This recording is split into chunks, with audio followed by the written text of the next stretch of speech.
दोस्तों, आजकल आप एक बात सुनते आ रहे हैं कि सैटेलाइट को रॉकेट के ज़रिए अंतरिक्ष में स्थापित किया गया।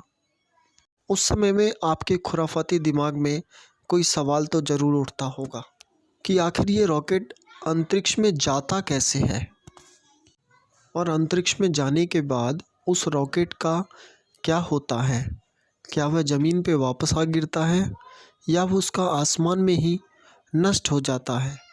चलिए इस वीडियो में आज हम आपकी इस सवालों का बड़ा ही सटीक तरीके से इस जवाब को देंगे। तो हेलो दोस्तों, मेरा नाम है दीपक कुमार और आप देख रहे हैं मेरा चैनल द टॉक टेक्निकल। तो चलिए शुरू करते हैं। सबसे पहले जानेंगे कि ये रॉकेट होता क्या है। रॉकेट एक तरह का इंजन होता है जो एक ऐसा यान होता है जो कि उस इंजन का इस्तेमाल करता है। अंतरिक्ष में भेजे जाने वाली मिसाइल या किसी यान या विमान को उसे पृथ्वी के गुरुत्वाकर्षण बल से उठने के लिए रॉकेट का इंजन होना ज़रूरी है। जेट का इंजन इससे बिल्कुल ही डिफरेंट होता है।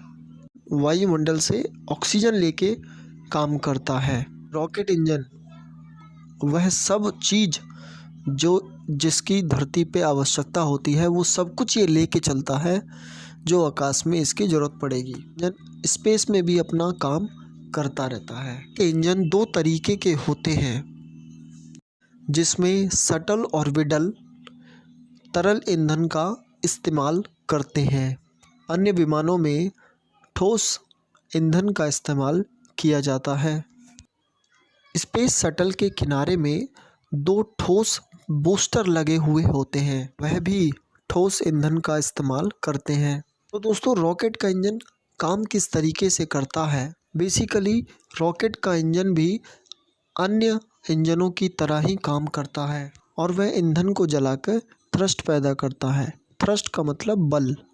वो यान को आगे बढ़ने के लिए धक्का देता है। ज़्यादातर इंजन ईंधन को गर्म गैस में बदल देते हैं। जैसे ही वो पीछे की तरफ धकेलता है तो रॉकेट ऊपर की तरफ जाता है। अंतरिक्ष में कुछ ऐसा नहीं होता है जिसे धक्का देके इंजन आगे बढ़े। ऐसे में सवाल उठता है कि रॉकेट आगे कैसे बढ़ता है। दोस्तों, रॉकेट न्यूटन काका के गति थर्ड रूल के आकार में बढ़ता है, काम करता है। ये नियम कहता है कि हर क्रिया की बराबर और विपरीत दिशा की प्रतिक्रिया होती है। रॉकेट का इंजन गैस को बाहर की ओर धक्का देता है। इस प्रक्रिया में गैस भी बराबर मात्रा में ताकत लगाता है और रॉकेट को आगे की ओर धक्का देती है। इससे रॉकेट को बहुत आगे की स्पीड में बढ़ता है। जैसे आपने देखा होगा कि गुब्बारे में हवा भरते हैं, जब हवा निकलता है तो गुब्बारा एक तरफ, हवा एक तरफ भागता है। तो रॉकेट भी उसी सेम प्रक्रिया में चलता है। तेज गति से निकलने वाली गैस के दबाव से ही रॉकेट आगे की ओर बढ़ाती है। दोस्तों, अंतरिक्ष कहाँ से शुरू होता है। ज़्यादातर जेट विमान 50,000 फीट तक ज़्यादा तक नहीं उड़ते, जहाँ उनको ऑक्सीजन मात्रा मिल जाता, ऑक्सीजन मिलती है। लेकिन ये अंतरिक्ष में शुरुआत में प्रवास में नहीं है। अंतरिक्ष को से 100 किलोमीटर तक में शुरू किया जाता है। एक मनमाना बिंदु जिसे कभी कभी कर्मन लाइन भी जाना जाता है। किसी भी रॉकेट को पृथ्वी की गुरुत्वाकर्षण बल क्षेत्र से बाहर निकालने के लिए 1 सेकंड में 11.2 किलोमीटर की स्पीड हासिल करनी पड़ती है। इतनी स्पीड को हासिल करने के लिए रॉकेट को बहुत तेज़ी से ईंधन जलाते हैं। एक अंतरिक्ष के लेखक के बहुत सारे भाग होते हैं, ईंधन टैंक और भी बाहरी बूस्टर्स लगे रहते हैं। लेकिन सबसे बड़ा और यकीनन हिस्सा रॉकेट का हिस्सा इंजन होता है। इंजन जो उसे आकाश में पहुंचाता है। जैसा कि हमने पहले भी कहा था, रॉकेट जेट विमानों के कई सारे विमानों से चलने वालों से भी बिल्कुल भिन्न होते हैं, क्योंकि उन्हें अपनी ऑक्सीजन की आपूर्ति करनी होती है। आधुनिक यांत्रिक में एक तरल ईंधन का तरल हाइड्रोजन और तरल हाइड्रोजन जैसे मुख्य इंजन होते हैं। जैसे इंजनों से पंप किया जाता है। ईंधन जिसे ऑक्सीडाइज़र भी कहा जाता है को कम तापमान और उससे संग्रहित किया जाता है, इसलिए इसे निश्चित आकार को टैंक में लिया जा सकता है। रॉकेट ईंधन की समान मात्रा बाहरी मुख्य रॉकेट सहायता करते हैं। आमतौर पर इसकी बजाय ठोस इंजन को जलाते हैं। इसके शटल को बूस्टर कहा जाता है, SRBS भी कहा जाता है। इसी कारण अंतर महाद्वीपीय बैलिस्टिक मिसाइलों की तरह अधिक काम करते हैं, जो ठोस ईंधन को भी जलाते हैं। रॉकेट की मार्गदर्शन के लिए कंप्यूटर आधारित नेविगेशन होता है। रॉकेट को उसकी मंजिल तक भी पहुंचाता है। स्पेसक्राफ्ट अंतरिक्ष तक हिस्सों, यहाँ तक कि परमाणु शक अंतरिक्ष रॉकेट 2 या 3 काम करते हैं, एक साथ अटकते हैं, जिन्हें चरण कहा जाता है। हालांकि आमतौर पर अंतिम चरण पर रॉकेट के पेलोड शामिल होते हैं, लेकिन नीचे के जो चरण होते हैं वो ऊपर जाके टूट जाते हैं। फिर वो ऊपरी चरण ही अंतिम गंतव्य जब तक वो पहुंचते हैं तब तक वो बचता है।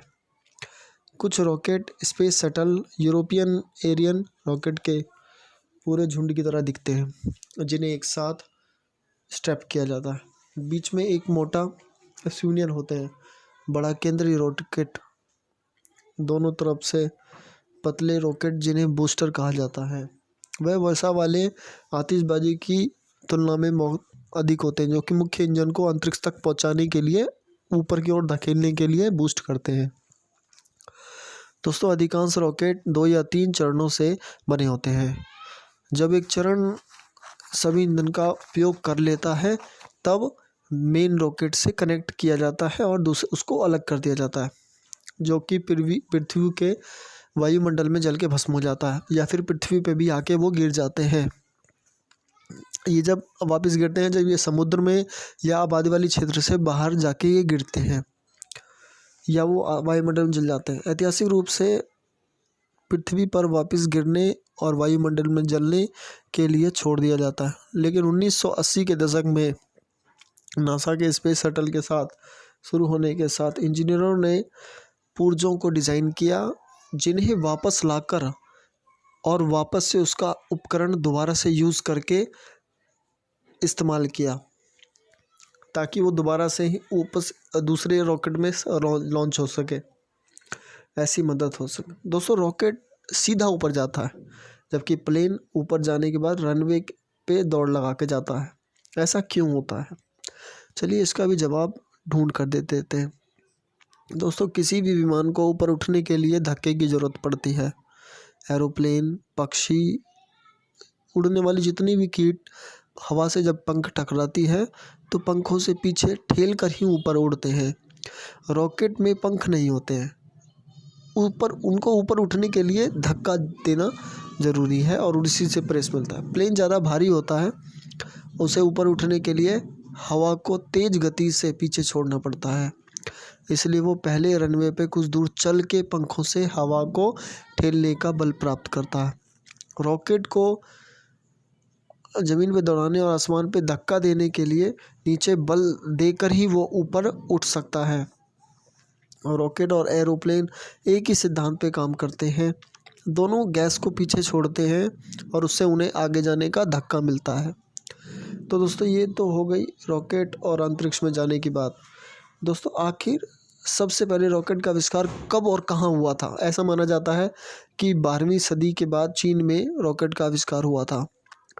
इन ठोस रॉकेटों को आतिशबाजी के लिए इस्तेमाल किया गया था, युद्ध में सेनाओं को द्वारा लड़ाई झगड़े के लिए किया गया था। 13वीं सदी में एशिया और यूरोप में ज़्यादातर हिस्सों में आतिशबाजियों के लिए रॉकेट इस्तेमाल होने लगा। अगले 600 सालों में बड़े बड़े विमानों को विकसित किया। इनमें से ज़्यादातर विकसित सेनाओं द्वारा किया जाता था। तो दोस्तों, ये था रॉकेट के बारे में जानकारी। उम्मीद करते हैं ये जानकारी आपको बहुत अच्छी लगी हो और समझ में भी आया हो। जो भी गलती हो माफ़ कीजिएगा। अगली वीडियो में इस गलतियों को हम सुधारेंगे। Thank you.